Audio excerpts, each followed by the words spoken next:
really. Yung mga par, kamusta? Ang matinding plano ni Canelo Alvarez. Pero bagong lahat mga idol, suportahan nyo naman ang ating channel. Maraming salamat po.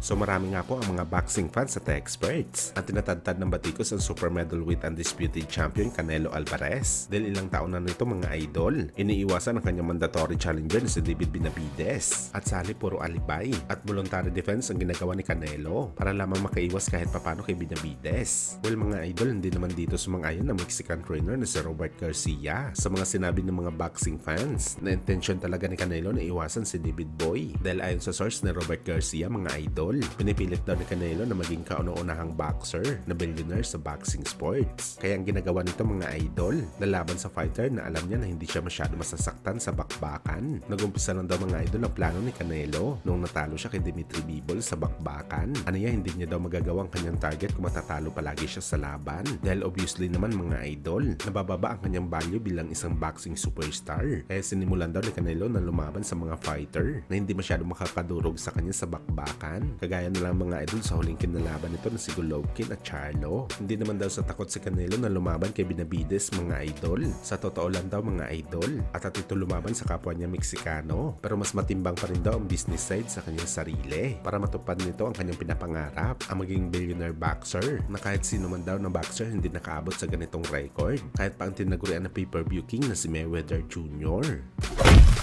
Sa kabilang banda naman mga idol, sa latest nga po na interview ni Floyd Mayweather Jr. sa isang sikat na podcaster sa US, kung saan mga idol pinaalala nito sa mga kalahin niya kung gaano daw ka-amazing ang ating pambansang kamao Manny Pacquiao. Dahil hanggang sa ngayon, hindi pa rin daw makapaniwala si Calvo sa record na ginawa ni Boss Manny sa boxing sports, lalo na ang pagiging 8th Division World Champion nito. Akalain mo daw yun mga idol, may boxer na galing sa flyweight na naging kampiyon hanggang sa light middleweight division. Talagang nakaka-amaze daw ang ganitong bagay, sabi ni Calvo. Talagang pinagpala daw si Manny Pacquiao dahil nakuha nito na maging kampiyon sa napakaraming dibisyon. Well, isa magandang papuri ito mga idol para kay Pacman. Galing mismo sa kanyang mortal na karibal sa bakbakan. At isa pa mga idol, bibihira lang po si Calvo na pumuri sa isang fighter. Kung mapapansin nyo mga idol, maliban sa mga alaga nito na palagi niyang pinupuri, halos si Pacman na lang ang bukang bibig ni Floyd kapag pinupuri nito ang isang fighter. Well, hindi na nga tayo nagugulat dito mga idol dahil nasa kadami-dami ng kampiyon at mga kilalang fighter na tinalo ni Floyd sa kanyang boxing career. Talagang si Manny Pacquiao ang may pinakahalimaw na record na tinalo niya. Sabi pa nga ni Floyd dito mga idol, kung wala daw si Boss Manny at hindi niya daw ito natalo sa bakbakan, hindi daw siya magiging greatest boxer of all time sa sports ng suntukan.